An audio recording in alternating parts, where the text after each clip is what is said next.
Kaj bi kot ambasador tovrstnega dogodka, ki ozavešča Slovenijo, da je v bistvu vsakdo med nami sposoben oživljati človeka, ki potrebuje tovrstno pomoč, sporočili ob tej priložnosti?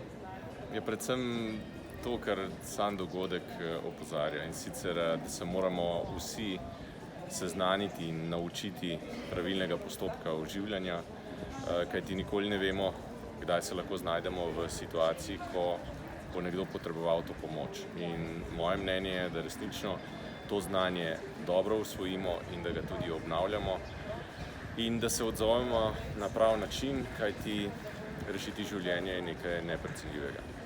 Ste se morda sami že znašli v takšni situaciji? Ne, sam osebno se nisem še znašel v tej situaciji, poznam pa primere in upam, kot prvo želim, da se jasno čim manj nesreč dogodi ali pa zastojev srca, kakorkoli, vendar želel bi, da bi se znal pravilno odzvati in pravilno postopati in storiti vse, kar je možno v tistem trenutku.